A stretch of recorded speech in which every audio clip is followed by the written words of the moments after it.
음행을 피하라. 사람이 범하는 죄마다 몸 밖에 있거니와 음행하는 자는 자기 몸의 죄를 범하느니라. 너희 몸은 너희가 하나님께로부터 받은 바 너희 가운데 계신 성령의 전인 주를 알지 못하느냐. 너희는 너희 자신의 것이 아니라 값으로 산 것이 되었으니 그런즉 너희의 몸으로 하나님께 영광을 돌리라. 성은 하나님의 창조물입니다. 성의 창조자는 하나님이시죠. 성은 지옥으로 인해 나오지 않았습니다.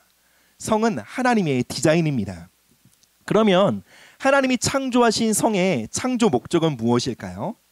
성을 통해 한 남자와 여자가 서로에게 깊이 헌신하고 연합하여 친밀하고 기쁘고 만족을 누리는 관계로 들어가기 위함인 것이죠.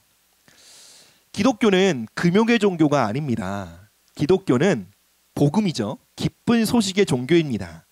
기독교는 금욕이 아닌 기쁨과 환희로 가득합니다. 성은요, 한 남자와 한 여자가 연합을 이루는 데 있어서 가장 큰 기쁨을 누릴 수 있는 통로예요. 그 목적으로 하나님이 성을 창조하신 거죠. 그런데 이 목적과 다르게 성이 사용되어지는 것을 바로 성의 남용, 정욕이라고 합니다. 즉 성을요, 상대방과 연합하기 위한 목적이 아니라, 상대방을 섬기기 위한 목적이 아니라, 하나님의 질서 안에 연합하기 위한 목적이 아니라 성을 자기 만족으로 쓰는 거예요. 성을 나를 채우기 위한 수단으로 쓰는 거예요. 그렇게 되면 어떻게 되는 줄 아세요? 결국은 성을요, 결혼제도라는 하나님이 창조하신 울타리를 벗어나 성을 남용하게 된다는 거죠. 여러분, 결혼제도는 결코 보수적인 제도가 아닙니다. 고리타분한 제도가 아닙니다. 결혼은 하나님이 만드신 질서이며 제도입니다. 결혼이라는 컨텍스트 안에서 우리가 성을 잘 지혜롭게 활용하고 사용하기 시작할 때 우리의 성은요, 아름답게 꽃을 피울 수 있고 열매를 맺게 되는 거예요. 그것이 바로 하나님의 디자인인 것입니다. 오늘 아까 전에 읽은 본문이 어떻게 시작하죠? 음행을 피하라 라고 되어 있죠. 이 원어를 보면 포르네이아라는 단어인데요, 단순히 이 음행은 불륜만을 의미하지 않아요. 이 음행이란 말은요, 모든 종류의 성적 일탈을 의미합니다. 총칭합니다. 즉 성을요, 하나님의 목적에 맞게 쓰이지 않고 나의 목적, 세상의 목적에 의해 사용하고 왜곡될 때 그것이 바로 음행이라는 거예요. 여러분, 목적과 그 합당한 뜻에 맞게 성이 사용되어지지 않고 잘못되어 사용되어지는 것을 뭐라고 하죠? 성남용이라고 해요. 그래서 여러분들, 우리의 성을요, 가장 학대하는 것은요, 타인이 아니에요. 우리 자신일 수 있다라는 거죠. 잘못된 성 사용으로 우리는 우리의 성을 학대하는 것을 그쳐야 한다라는 것입니다. 태초의 인간이 타락한 이후에 가장 크게 남용되고 오용되고 있는 것이 있다면 성일 것이에요. 그리고 성에 대한 남용과 오용이 너무 보편화되어 있기 때문에 이 성적 남용을 대부분 사람들이 크게 이상하게 여기지 않다라는 것이죠.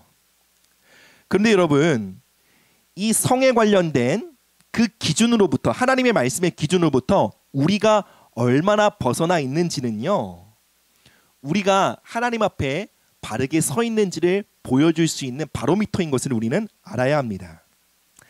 다시 말씀드리지만 성은 창조하신 분이 하나님이세요.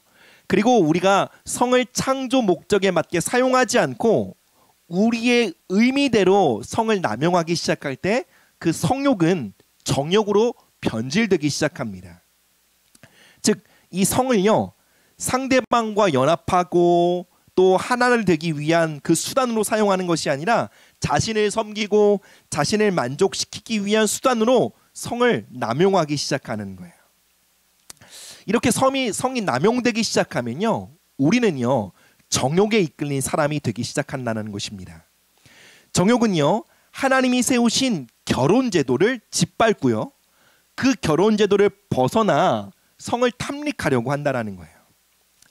여러분, 결혼 제도는 결코 고리타분한 기독교 전통이 아닙니다. 결혼은 하나님이 만드신 거룩한 제도입니다. 하나님은 이 결혼이라는 제도를 통해 성이 제 기능을 할 수 있도록 설계하셨어요.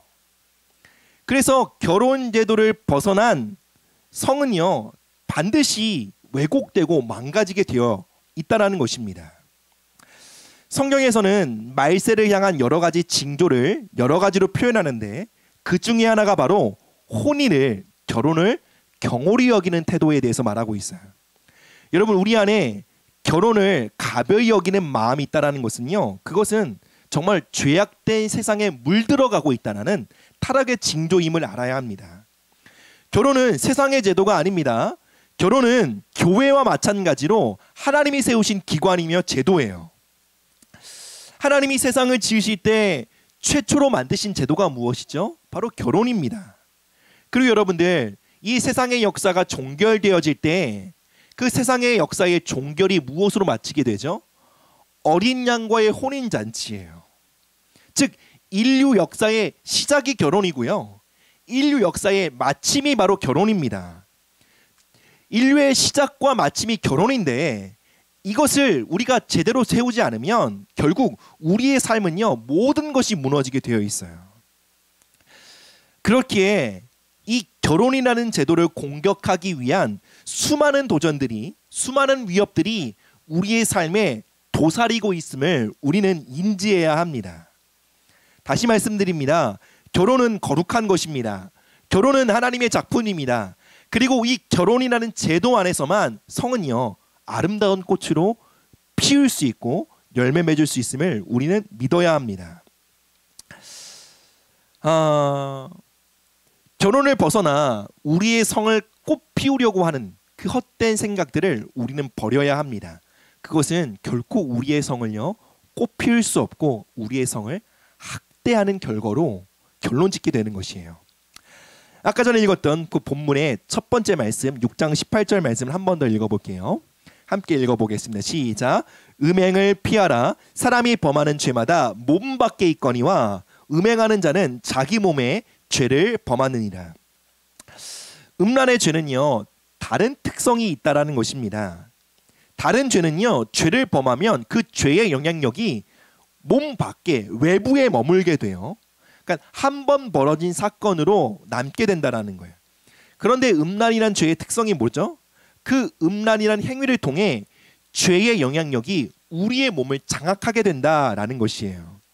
그 음란이라는, 음행이라는 행위를 통해 죄의 권세가 우리의 몸에 각인되게 된다라는 것이죠.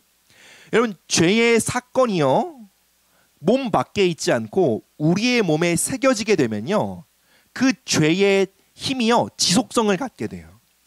이것 때문에 음란이 무서운 거예요. 우리는 음란의 죄가 다른 죄보다 더 큰 죄이기 때문에 음란이 심각하다라고 생각해서는 안 돼요. 하나님 보시기에 죄는 다 똑같아요. 즉, 하나님 보시기에 음란과 거짓말은 똑같습니다. 음란이 더 악한 죄다, 더 중한 죄다라고 치부해버리는 것은 성경적인 관점은 아니에요. 그럼에도 불구하고 성경이 이 음행과 음란에 대해 특별하게 다루고 있음을 우리는 기억해야 합니다.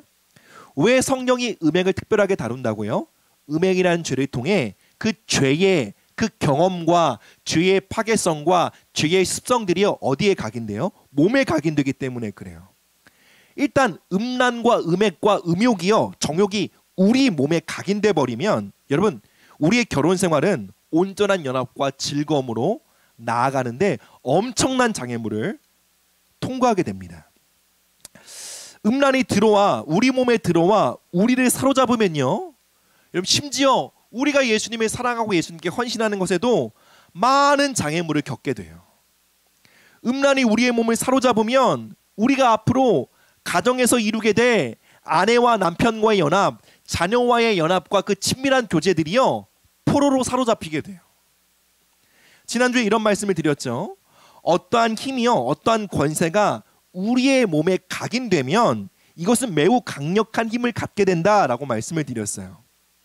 우리의 몸이요, 어떠한 힘에 사로잡히면요, 우리가 아무리 하나님을 사랑하고요, 아무리 하나님의 뜻대로 살고자 우리가 결혼한 의지를 품고 있다 할지라도요, 삶의 내용은 정반대로 가게 되어 있어요. 왜요? 우리 몸에 무엇이 각인되어 있느냐가 결국은 우리의 삶의 내용을 결정짓기 때문에 그래요. 이것이 바로 우리가 음란과 음행을 경계해야 하는 이유입니다. 많은 사람들이 정결함과 거룩을 얘기하면 이것은 심심하고 고리타분한 것이라고 생각합니다. 그런데 여러분들, 정결과 심심함, 정결과 고루함을 연결짓는 것은 하나님에 대한 엄청난 오해예요. 여러분, 정결함 안에만 극락이 있음을 알아야 합니다. 거룩 안에서만요, 최고의 희락이 있음을 우린 알아야 합니다. 여러분, 난잡한 성관계 안에서는요, 한순간의 쾌락과 괴로움만 있을 뿐입니다. 그리고 한순간의 쾌락 이후에 찾아오는 더 큰 공허함이 있다는 것을 우리는 알아야 합니다. 환희, 완전한 기쁨, 그 연합의 즐거움은요, 정결함 안에서만 누릴 수 있다는 것을 알아야 해요. 어떤 종류의 난잡함도요, 우리에게 쾌락 이상을 주지 않아요. 아주 한순간의 쾌락 이상을 주지 않아요. 오직 정결함 안에서만 우리는 극락의 기쁨을 맛볼 수 있음을 알아야 합니다. 하나님이 쾌락의 하나님이 아니십니다. 하나님이 여러분에게 정결을 요구하시는 것은 쾌락이 아닌 환희를 주기 위함이시지 여러분을 금욕주의자로 만들기 위함이 아님을 알아야 합니다.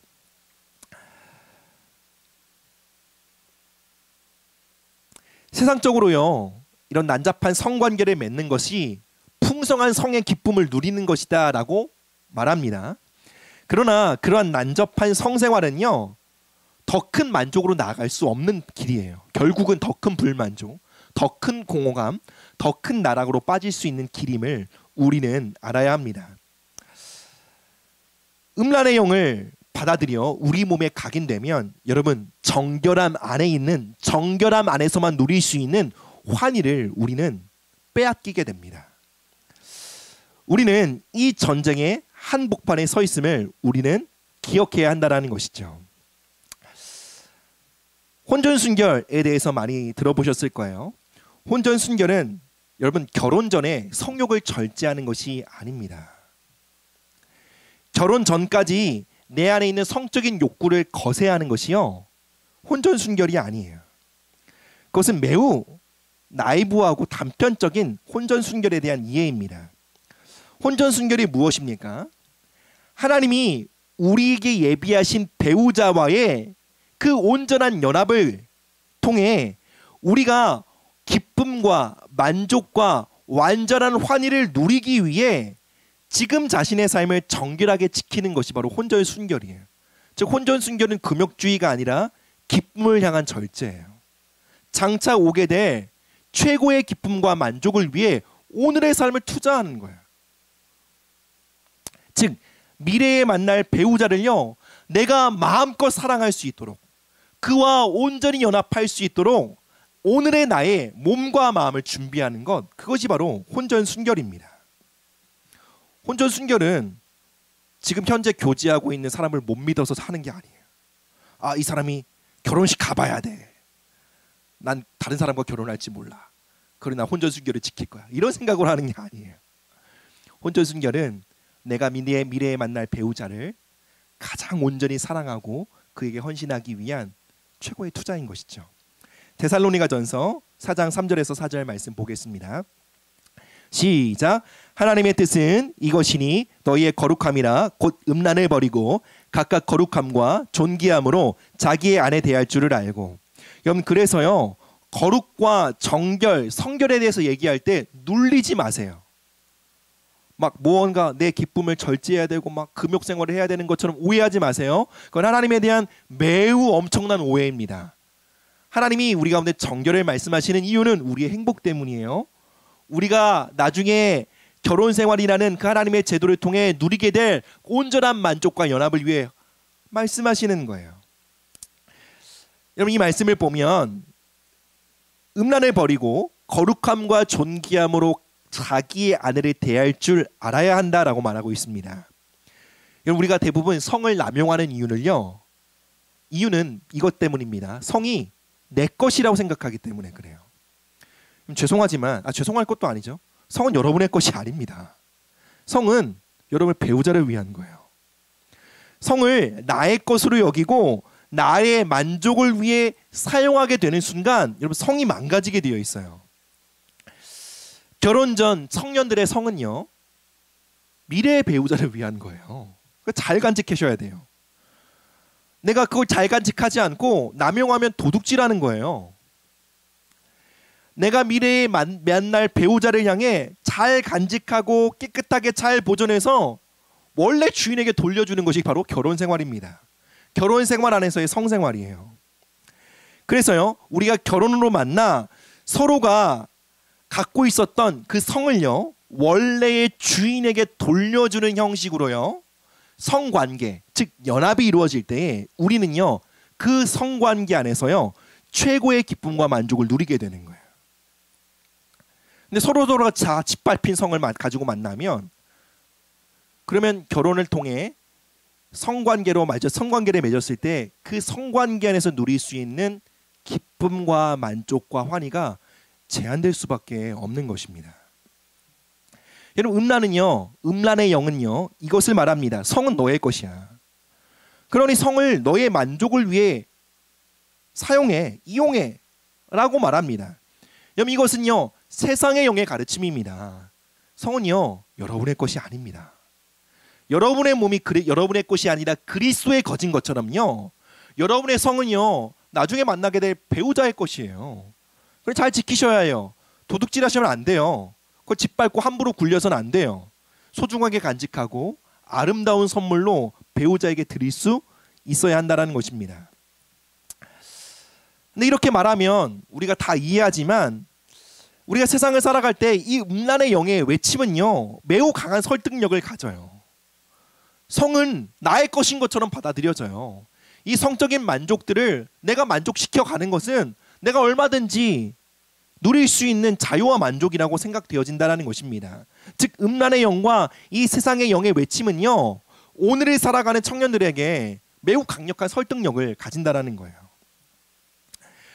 그래서 세상의 영이 말하는 그 외침이요, 오히려 우리의 만족과 행복을 위하는 것 같고, 하나님의 말씀은 우리의 행복과 우리의 만족을 박탈해가는 것처럼 느껴질 수 있어요. 하나님은 금욕주의의 영처럼, 하나님은 우리의 행복과 우리의 만족을 억제하시는 분처럼 오해할 수 있다는 것입니다. 사랑하는 여러분, 성은 나의 것이 아닙니다. 내게 주신 성은요, 미래에 만날 배우자를 내가 아끼고 사랑하며 온전히 섬길 수 있도록 하기 위해 하나님이 우리에게 잠시 맡기신 최고의 선물이에요. 내가 미래에 만나게 될 배우자에게 여러분 줄 수 있는 최고의 선물은 돈이 아닙니다. 여러분, 저는 단연코 성이라고 믿어요.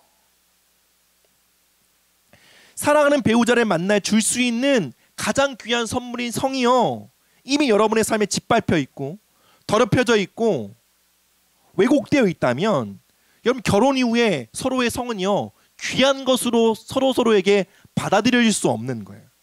즉, 내가 상대방에게 주는 성이요, 그에게 만족이 안 되는 거예요. 내게 배우자로부터 받는 그 성이요, 나의 온전한 만족과 기쁨이 되지 않는 거예요. 여러분, 그런 결혼 생활 한번 생각해 보세요. 얼마나 큰 절망일까요? 여러분, 많은 사람들이 기독교의 성윤리를 오해합니다. 금욕주의로 오해합니다. 그러나 여러분, 혼절 순결은, 정결과 순결에 대한 하나님의 가르침은 단순히 결혼 전에 성관계 맺지 않는 그 수준의 혼절 순결을 의미하는 것이 아닙니다. 정말로 중요한 것이 무엇입니까? 내가 미래의 배우자를 만나기까지 현재의 나의 삶을요, 정결하게 살아가는 거예요. 즉, 오늘 나의 삶에 당면한 음란과의 전쟁에서 승리하는 삶을 살아가는 거예요. 왜 그러냐고요? 내가 미래의 배우자에게 최고의 선물로서 그에게 드려질 수 있는 것을 꿈꾸기 때문에 그런 거예요. 우리 모두는요, 우리 각자는요, 나름대로 성적인 환상을 갖고 있어요. 이것을 성적 판타지라고 말하죠. 이러한 판타지는 무엇으로부터 주입됩니까? 세상의 미디어와 음란물들과 세상의 가치관을 통해서 주입되어져요. 여러분, 이러한 세상의 판타지들, 성적 환상들, 즉 세상의 가치관과 기준에 근거한 성적인 환상들이 우리의 마음에 자리 잡고요. 이러한 성적 환상들이 씻겨져 나가지 않은 채로 우리가 결혼 생활을 시작하잖아요. 그러면 결혼 생활을 어떻게 기대하는 줄 아세요? 서로의 배우자가 나의 성적 판타지를 충족시켜줄 사람으로 기대하기 시작해요. 여러분, 그렇게 성관계를 맺게 되면 부부 생활의 성관계가 실패하게 돼요. 여러분, 결혼은요, 서로가 결혼 전에 갖고 있었던 성적 판타지를 충족시켜주는 곳이 아닙니다. 혼전 순결을 왜 지켜야 되냐고요? 단순히 기독적인 가치이기 때문에 그런 것이 아니라 혼전 순결을 지켜야 되는 것은 그 혼전 순결을 통해 서로가요, 서로의 몸과 마음에 찍히는 유일한 도장이 되기 위함이에요. 여러분, 혼전 순결을 지키지 않으면요, 우리의 몸과 마음에 여러 가지 도장이 찍혀 있게 돼요. 우리가 나중에 배우자를 만날 때 여러 가지 성적 환상, 즉 우리의 몸과 마음에 여러 가지 성적 이미지들이 각인된 채로 배우자를 만나면요, 우리의 남편과 아내를 통해 성적인 연합을 온전히 누릴 수 없게 됩니다. 여러분, 우리 모두는요, 이 땅을 살아가면서 이 세상의 미디어가 주입한 여러 가지 성적인 이미지들이 있어요. 그것을 통해 우리는 나름대로 성적인 환상들을 갖고 있습니다. 대부분 성적 판타지는 무엇이죠? 연예인이죠. 20, 30대의 젊은 남성과 여성이에요. 몸매 좋고 잘생기고. 그러한 이미지에 대한 성적 환상을 갖고 있고요. 그리고 결혼 생활을 이러한 성적 판타지를 충족시켜주는 장소라고 여기면 여러분, 결혼 생활은 결코 온전한 연합과 기쁨으로 나갈 수 없습니다. 문제가 무엇입니까? 우리가 40, 50대가 되어서 서로 늙어가는데도 여전히 성적 판타지는 20, 30대의 남성, 여성으로 고착화되어 있는 거예요. 그러니까 내가 나이가 들었어요. 근데 탐욕스럽게 내 몸은 누굴 원하는 거예요? 20, 30대의 젊은 여성과 남성을 원하는 거예요. 여러분, 그러면 점점 나이가 들어 40, 50대가 되고 노년이 되어가면 갈수록 서로의 연합의 끈이 느슨해지기 시작해요. 서로의 연합의 기쁨이요, 매우 심각하게 파손되기 시작한다는 것입니다. 하나님은요, 우리의 결혼을 그렇게 디자인하지 않으셨어요. 즉 우리의 결혼이요, 배우자를 통해 얻는 그 성적인 만족들이요, 만족감과 그 환희들이 결혼 생활이 지속되면 지속될수록 그 성적 만족과 환희가 감소되도록 하나님이 결혼을 짓지 않으셨어요. 즉 나이가 들면 서로의 몸을 바라보면서 그 어떤 성적인 매력과 그 어떤 그런 욕구도 생기지 않고, 나이가 들면 그저 덩어리로 보이는 거예요. 아, 저 뱃살 덩어리. 이렇게 보이도록 하는 것이 하나님의 의도가 아니라는 거예요. 여러분이 결혼 초창기에 얻은 그 성적인 환희를 기초 삼아 더 깊은 연합과 더 깊은 환희와 더 깊은 연합으로 나아가도록 하는 것이 하나님의 디자인이에요. 근데 우리가 그 결혼 생활 이전에 이 성적 판타지를 붙잡고 그것을 만족하기 위한 것으로 배우자를 착취하기 시작하면 노년에 남편과 아내는 서로 덩어리로 보입니다. 여러분, 하나님의 나라는 결코 감소가 없습니다. 하나님의 나라는 영어 성경으로 이렇게 되어 있죠. Ever increasing kingdom. 그러니까 영원히 증대하고 증가하는 것이 하나님의 나라예요. 즉 하나님은요, 우리의 가정을 어떻게 설계하셨는 줄 아세요? 부부의 연합과 부부의 성관계를 통해 누릴 수 있는 그 기쁨과 만족이요, 더욱더 성장하실 수 있도록 하나님은 디자인하고 설계하셨어요. 그것을 벗어나는 것은 우리의 선택이에요. 우리의 무지입니다. 우리는 하나님의 디자인 안으로 돌아와야 합니다. 잠깐의 쾌락을 맛보고 싶어 하나님께서 의도하신 그 디자인을 깨트리는 것은요, 너무나 어리석은 일이에요. 그것은 자신의 결혼 생활을 파기하고 이후에 배우자와의 연합에 심각한 데미지를 남기는 어리석은 선택임을 알아야 합니다. 혼전 순결은 단순히 혼전 성관계를 갖지 않는 것만을 의미하지 않습니다. 혼전 순결은요, 내가 미래의 배우자를 만나기까지 끊임없이 내 안에 새겨진 성적 판타지를, 성적 환상을 끊임없이 예수님의 보혈로 씻고 정결케 되어짐으로 자신의 몸과 마음과 생각을 지키는 과정을 말해요. 즉 결혼 전에 우리 손만 잡자, 이것이 혼전순결의 목적이 아닌 거예요. 그거는 외적인 증거와 표징일 뿐이지 더 중요한 게 뭐예요? 서로의 몸과 마음과 생각과 무의식의 영역 가운데 이미 잠식되어 있는 그 성적 판타지를 지워가야 해요. 무엇을 의지해서요? 예수님의 보혈과 성령의 능력을 의지해서요. 이것이 혼전 순결입니다.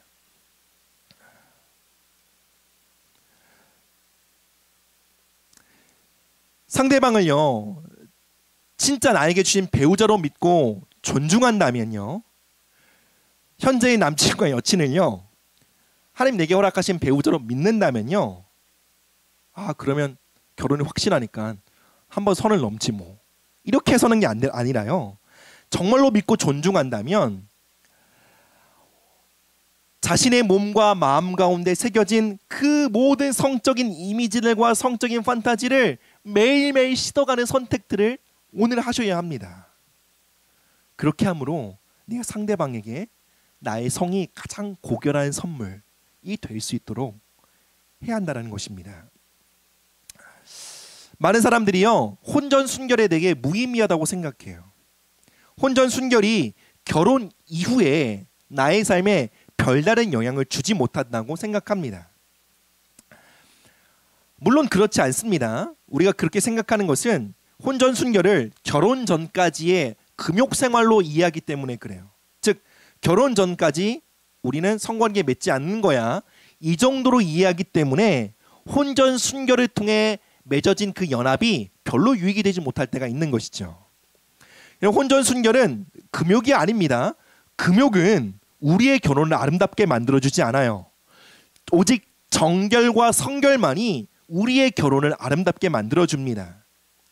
금욕을 정결로 이해해서는 안 됩니다. 금욕은 왜곡되어 있는 성욕, 즉 정욕을요, 감금시켜 놓는 거예요. 이것이 금욕이에요.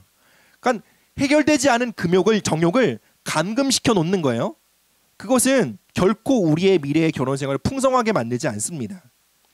감금되어 있는 정욕이요, 우리의 결혼이라는 장에 풀리게 되잖아요. 그럼 서로의 연합이 망가집니다. 즉 여러분들, 하나님께서 여러분에게 요구하시는 것은요, 금욕이 아니에요. 결혼 전까지의 금욕이 아닙니다. 정결입니다. 온전한 환희와 연합을 위한 거룩한 투자예요. 그것만이 여러분의 이후의 결혼 생활을 정말 놀랍게 아름답게 만들 거예요. 정결이 무엇입니까? 우리의 성욕을 바르게 관리하는 거예요. 우리의 성욕을 하나님의 질서 앞에 순복하는 거예요. 이것은 여러분들 참는 게 아니에요. 더 나은 기쁨과 만족을 위한 선택이에요. 히브리서 12장 16절입니다. 함께 읽습니다. 음행하는 자와 혹 한 그릇 음식을 위하여 장자의 명분을 판 예서와 같이 망령된 자가 없도록 살피라. 여러분, 예서는요, 다 잘 아는 것처럼 팥죽 한 그릇에 영원한 축복, 장자권을 팔아버렸어요. 여러분, 정욕에는요, 이처럼요, 한순간의 만족이 있어요. 그러나 한순간의 만족을 얻고자 우리의 정결함을 포기하는 것은요, 팥죽 한 그릇, 즉 잠시의 쾌락과 만족에 영원한 기쁨과 만족을 팔아버리는 것과도 마찬가지예요. 성경은 그것을 뭐라고요? 망령됨이다 라고 말하고 있는 거예요. 나는 나의 만족과 순간의 기쁨을 위해 그 팥죽 한 그릇을 취했다라고 말하지만 영혼의 관점과 하늘의 관점을 보면 나의 미래의 가정생활에 엄청난 데미지와 손해를 남긴 거예요. 영혼의 관점을 보면 우리는 지금 팥죽 한 그릇에 어마어마한 것을 빼앗기고 있는 것입니다. 여러분, 만약에 우리가요, 결혼 전까지 우리의 마음 가운데 새겨진 그 성적 판타지를 계속 씻어나가며 그 정결한 마음으로, 즉 백지와 같은 상태로 만나 결혼으로 연합하게 되면 어떻게 되는 줄 아세요? 서로가 서로에게 마음의 유일한 인장 도장으로 찍히게 돼요. 이렇게 되면요, 서로가, 배우자가요, 서로에게 유일한 성적 갈망이 됩니다. 즉 배우자만을 통해 모든 성적인 그 욕망들이요, 온전히 채워지는 것을 경험하게 되는 거예요. 근데 마음에 여러 가지 도장들이 찍혀 있잖아요. 그럼 결혼 생활을 통해 채워지지 않는 거예요. 아내와 남편을 통해서 채워지는 것은 이 정도고 다른 영역에 채워져야 될 것들은 정욕에 이끌려 개걸스럽게 먹어치워야 되는 거예요. 여러분, 하나님은요 이렇게 결혼을 디자인하셨어요. 서로가 백지처럼 마음을 정결케 하여 결혼을 통해 그 연합을 통해 서로가 인장반지처럼 그 몸과 마음과 영혼을 지키게 되면요, 서로가 나이가 들어 몸매가 변해도요, 서로가 서로를 향해 도장처럼 그 마음에 품고 있기 때문에 그 변해가는 모습 그대로 사랑스럽고 존중하며 아끼게 된다라는 거예요. 즉 서로의 늘어가는 뱃살을 보며 혐오하거나 비난하지 않게 된다는 거예요. 만약에 결혼 생활을 통해 서로의 늘어가는 뱃살에 어이구 저 뱃살 봐 그런다면 여러분, 그것은요 상대방이 뱃살이 많아서가 아니라 아직 내 안에 상대방을 성적 판타지를 충족시키는 대상으로 바라보고 있기 때문에 그런 거예요. 물론 건강한 몸 관리는 중요합니다. 그러나 배우자는 나의 성적 판타지를 충족시키기 위한 대상이 아니에요. 그럼 그것은 배우자 학대입니다. 배우자 남용입니다. 우리 모두는 늙습니다. 우리 모두는 젊을 때에 육체의 싱싱함을 잃어가요. 그러나 우리가요 서로가 서로에게 인장반지처럼 간직되어 있고 도장이 찍혀 있다면, 서로가 서로에게 몸과 마음에 유일하게 찍혀 있는 도장이 된다면, 여러분 변해가는 그 모습을 통해 더 깊이 사랑하고 더 깊이 아끼고 더 깊은 연합을 누리게 된다는 거예요. 사랑하는 여러분, 혼전순결은 그래서 금욕이 아닙니다. 기독교의 고리타분한 성윤리가 아닙니다. 극강의 행복을 맞이하기 위한 준비예요. 미래의 배우자, 미래에 만나게 될 배우자를 최고로 사랑하며 섬기기 위한 투자요, 준비인 것입니다. 성욕은 강력한 힘을 가진 야생마와 같습니다.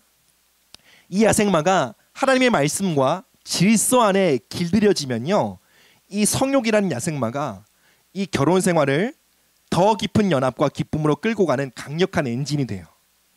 그런데 이 성욕이라는 야생마가요, 하나님의 말씀이라는 울타리를 벗어나 미쳐 날뛰기 시작하면 그것은 성욕이 정욕으로 변질되기 시작하고요, 그 정욕은 서로의 배우자를 착취하고 소모하게 만드는 독이 됩니다. 그 사랑하는 여러분, 청년의 때에 우리는 하나님의 말씀과 성령의 법 안에서 이 야생마를 잘 길들이는 법을 배워야 해요. 즉 우리의 성욕을 하나님의 질서 앞에 순복시키는 법을 배워야 합니다. 어떠한 마음으로요? 하나님을 신뢰하는 마음으로요. 하나님은 결코 여러분의 성을 억압하거나 짓누르거나 탄압하시는 분이 아니십니다. 하나님은 희락의 하나님이십니다. 하나님은 극락의 하나님이십니다. 성은 하나님의 창조물입니다. 하나님은 저와 여러분들의 성이요, 그 무엇보다 아름답게 꽃피기를 원하십니다. 그 하나님을 신뢰함으로 우리는 하나님의 질서 앞에 우리의 성욕을 순복시킬 줄 알아야 합니다. 마지막 말씀입니다. 잠언 말씀 좀 작지만 읽어볼게요. 시작. 너는 내 우물에서 물을 마시며 내 샘에서 흐르는 물을 마시라. 어찌하여 내 샘물을 집 밖으로 넘치게 하여 내 도량물을 거리로 흘러나가게 하겠느냐.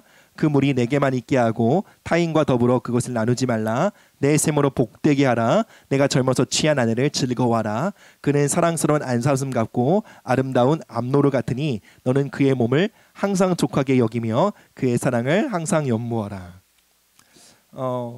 서로와의 배우자와의 그 성관계를요, 우물을 마시는 것으로 잠언이 말하고 있어요.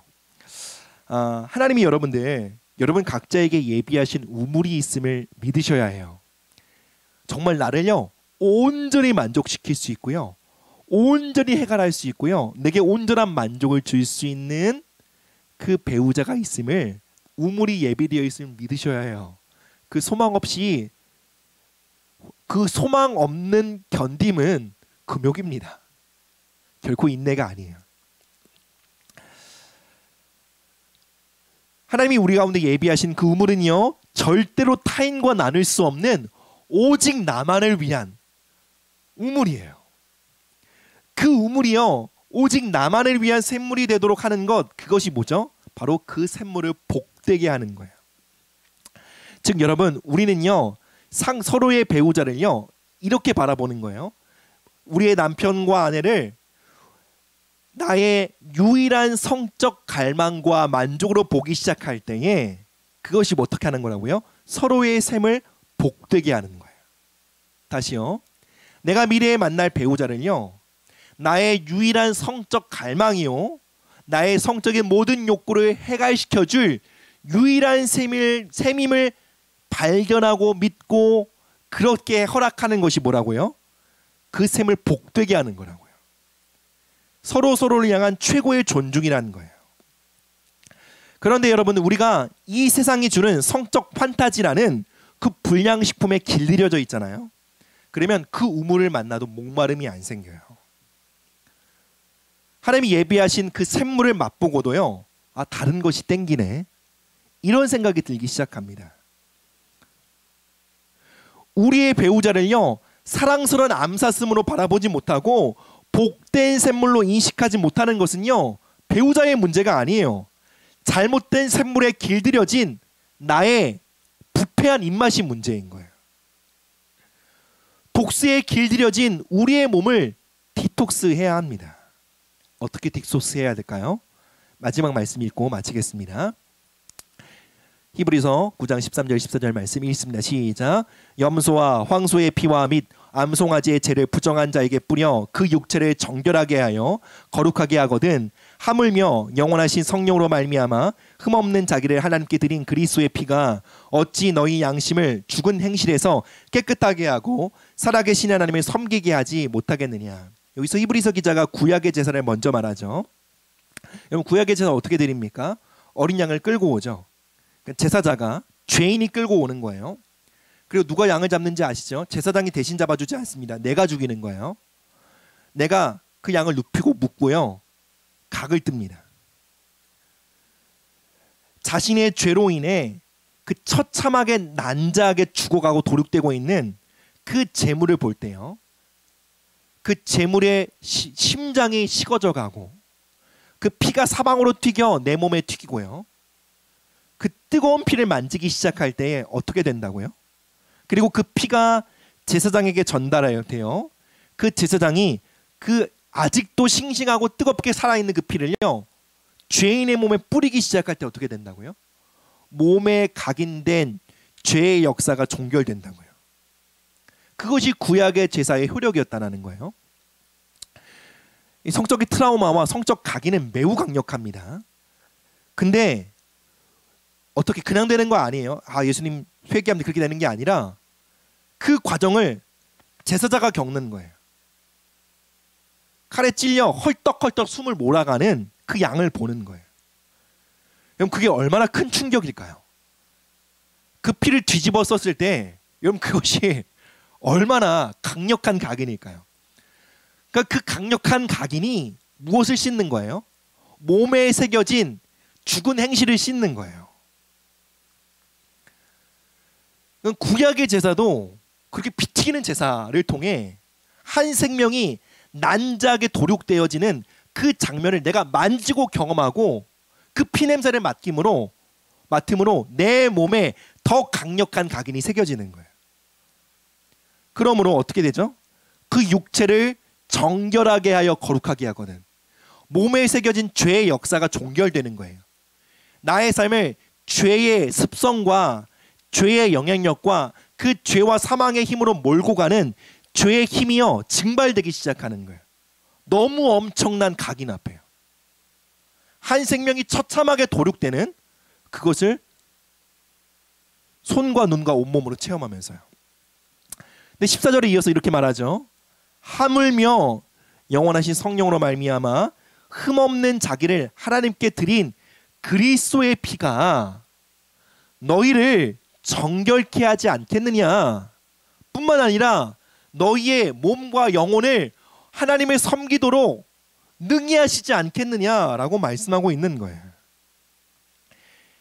제물로 쓰인 짐승의 피도, 짐승의 죽음도 그렇게 우리의 몸에 새겨질 각인과 효력이 있는데 하물며 그리스도의 피면 오죽하겠느냐라고 말하고 있는 거죠. 예수 그리스도의 보혈은요, 세상의 쾌락에 길들여진 우리의 몸과 마음을 새롭게 하십니다. 여러 가지 성적 판타지로 인해 우리의 마음에 여러 도장이 찍혀 있어요. 그것을 정결케 하시기에 부족함이 없는 것이 바로 예수 그리스도의 보혈이라는 것입니다. 반주자 나와주시고요. 제가 한 목회자에 대한 이야기로 오늘의 말씀을 마치려고 합니다. 칩 저드라는 목회자가 있었어요. 그분은 물론 젊을 때 목회자가 아니었습니다. 그는요, 젊을 때 그는 양성애자였어요. 젊은 시절 그는요, 본인의 성 중독을 컨트롤할 수 없는 자였어요. 완전히 정욕에 사로잡혀 있었어요. 그는 하나님의 질서 밖에서 성을 탐닉하고 남욕하다가 결국 하나님이 주신 그 기쁨과 만족을 완전히 빼앗겨 버리고 정욕의 종이 되어 살아갔던 것이죠. 결혼을 했습니다. 그런데 그 결혼식 전날에도요, 그 정욕에 사로잡혀 다른 사람과 성관계를 맺고, 심지어 결혼을 하고 허니문에 가서도 몰래 다른 사람들과 관계를 맺고 있는 자신을 바라보는 거예요. 그래 몰래 아내가 누워있는 그 침대에 돌아와 아침에 눈을 떴는데 처음으로요, 자신이 옆에 있는 여자가 보이기 시작하는 거예요.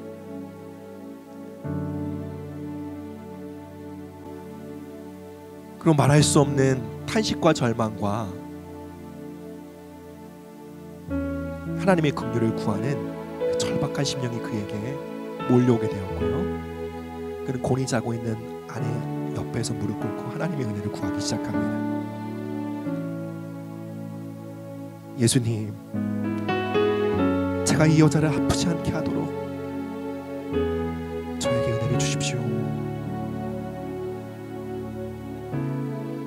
제가 이 결혼이라는 하나님이 만드신 거룩한 서약을 지켜갈 수 있도록 나를 도와주십시오. 정욕에 물든 나의 마음을, 나의 몸과 마음을 씻어주십시오. 그는 예수님을 믿는 사람이 아니었습니다. 그런데 그 자리에서 하나님, 내가 내 아내에게 신실한 남편이 될 수 있다면 내가 당신을 나의 삶의 주인으로 모시고 싶습니다. 내가 내 아내에게 상처를 주지 않는 그를 온전히 사랑하는 남편이 될 수 있다면 예수님, 나의 구주로 당신을 환영합니다. 결혼식 허니문에서 이분이 예수님을 그렇게 영접하게 됩니다. 그리고 그의 삶에 임했던 그 예수님의 보혈과 정결함의 은혜는요, 그의 삶의 성적 판타지와 정욕에 물든 마음을 씻어가기 시작했어요. 정욕에 물든 마음이 정결케 될 때마다 아내와의 연합이 회복되기 시작하는 거예요. 그 연합에서 누릴 수 있는 그 기쁨과 만족이요, 배가 되기 시작하는 거예요. 이제 나이가 들어 60, 70세가 된 그 노년의 목회자는요, 사람들 앞에서도 이렇게 말을 하곤 합니다. 사랑 여러분, 저는 지금도 눈을 감으면 내 눈앞에는 단 하나의 여인의 몸만 보입니다. 제가 지금도 눈을 감고 있으면 제 심상에는 한 여인의 벗은 몸밖에 떠오르지 않습니다. 목회자가 하기 쉽지 않은 말이죠. 그 여인은 바로 제 아내입니다. 같이 노년이 되어 노부부가 되었지만 이제 중년을 넘어 노년에 이르렀지만 제 아내는 이 세상 그 어떤 여인보다 저의 삶에 비교할 수 없는 아름다운 꽃과 소중한 대상입니다. 저희 목사님의 얘기를 듣고 제 안에 얼마나 깊은 갈망과 소원이 생겼는지 몰라요. 하나님, 저의 결혼 생활이 이렇게 될 수 있다면, 제가 아내와 누리는 성관계와 성적인 연합이, 그리고 제가 사랑하는 아내를 그렇게 사랑할 수 있다면, 주님 이 은혜를 저에게 주십시오. 저의 몸과 마음을 장악하고 있는 성적 환타지를 주님의 보혈로 씻어주십시오. 그 은혜를 갈망함으로 나가게 되었습니다. 사랑하는 여러분, 어떻습니까? 여러분에게 이러한 은혜가 필요하지 않습니까? 이 시간 예수님의 보혈을 의지하며 찬양하기 시작할 때 하나님, 우리의 뒤틀려진 그 성적 각인과 욕망과 성적 환타지를 예수님의 보혈로 씻어주십시오. 우리의 몸과 마음에 난잡하게 찍혀있는 잘못된 도장들을 지워주십시오. 어린아이의 맨살처럼 깨끗하게 하여 주시고, 우리가 이후에 만나게 될 배우자와의 연합을 통해 서로가 우리의 몸과 마음에 찍히는 유일한 인장반지가 되게 하여 주시옵소서. 우리 이런 마음으로 우리 함께 찬양하며 나가도록 하겠습니다. 사랑하는 여러분, 이 시간 그 어린 양의 보혈의 피가 이 시간 우리의 몸과 마음과 영혼에 새롭게 각인되어지길 원합니다. 세상에 주입한 성적인 이미지와 난잡한 성문화들이 우리의 몸과 마음과 영혼에 각인되어 있다면, 여러분 이 시간 예수님의 보혈로 새로운 각인을 우리의 영혼육에 새기십시다. 하나님, 이 시간 예수님의 보혈로 우리의 몸과 마음을 정결케 하여 주십시오. 하나님, 우리에게 맡기신 소중한 선물인 성이 하나님 우리의 배우자에게 온전히 드려지기까지 그것들을 잘 관리하며 지키고 보존할 수 있는 하나님 그 성결과 정결의 마음을 우리 가운데 부어주십시오. 일순간의 쾌락과 한순간의 만족을 위해 그 팥 한 숟그릇과 영원한 만족과 영원한 기쁨과 연합의 기쁨을 빼앗기는 망령된 자가 되지 않도록 주님 이 시간 예수님의 보혈로 우리의 영혼육을 새롭게 세팅하여 주시옵소서. 주의 보혈로 우리의 몸과 마음을 백지처럼 씻어 주시옵소서.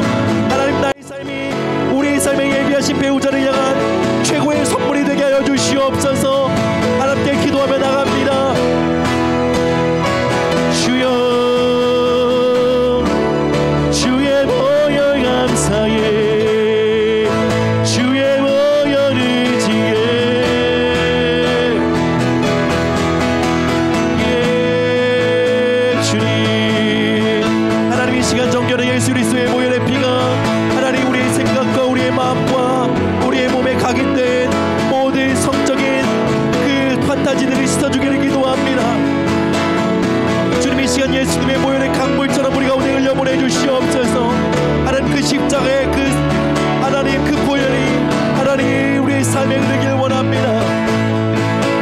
하나님 예수님의 그 피 묻은 손으로 우리의 삶을 만져주시옵소서. 주님, 그 뜨거운 보혈을 우리의 삶에 부어주시옵소서.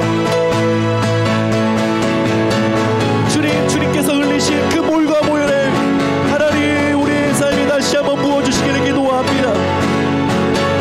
하나님 예수님의 보혈의 피가 우리 삶에 새롭게 각인되어지게 기도합니다. 예, 주님,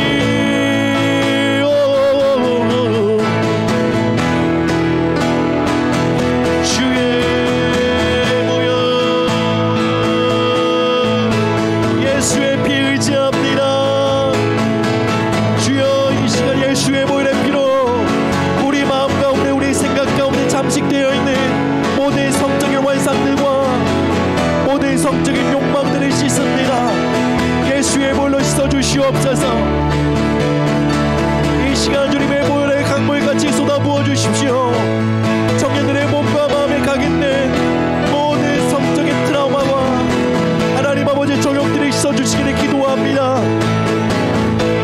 주님, 이들의 삶을 미래의 배우자를 향한 온전한 삶으로 온전한 선물로 드리길 원합니다. 주님, 그렇게 정결하게 자신의 삶을 지키도록 주님 우리의 삶에 정결의 영을 부어주시옵소서.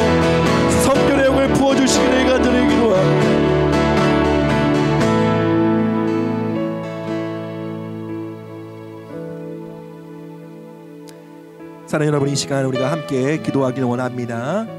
이 시간 제 기도를 따라서 기도해 주시기 바랍니다.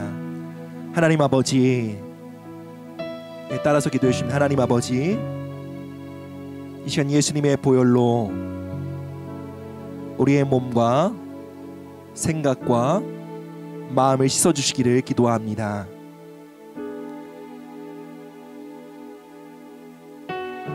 우리의 몸에 각인된, 우리의 생각과 우리의 정서에 각인된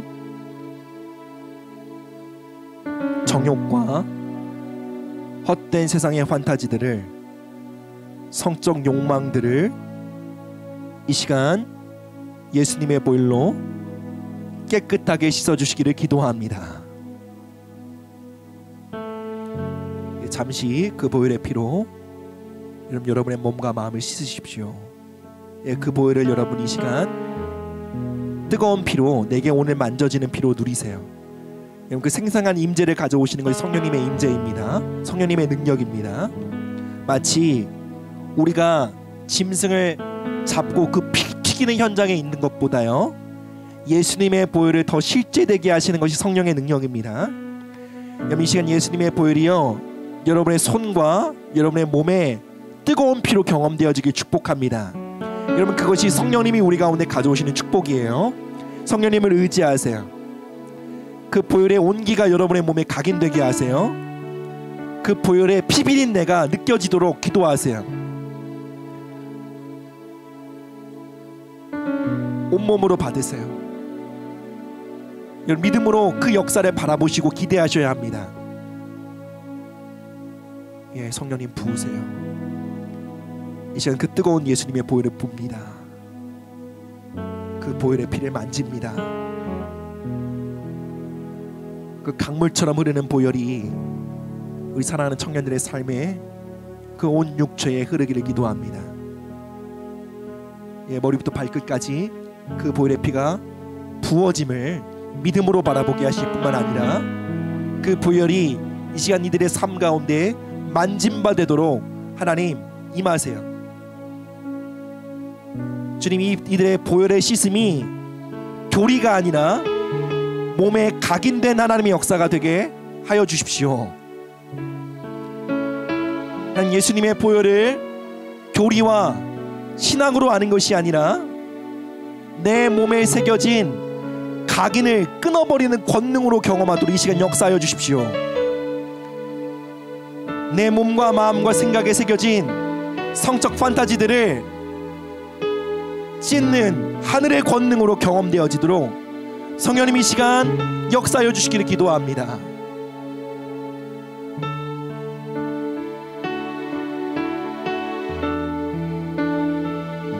그리고 여러분들, 현재 여러분들이 교제하고 있는 남친과 여친이 아닐 수도 있지만, 어쨌든 하나님이 예비하신 그 배우자를 향해 나의 삶이 온전한 선물이 될 수 있기를 결단하십시다. 하나님, 내가 그런 결혼 생활을 꿈꿉니다. 하나님이 디자인하신 그 결혼 생활 안으로 내가 들어가길 원합니다. 주님, 정결을 부으시옵소서. 주님 감사합니다.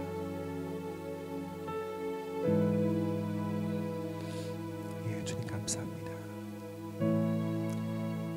서로가 백지와 같은 마음으로 이제 서로의 배우자가 서로의 마음과 영혼 육에 인장처럼 지키게 하여 주십시오.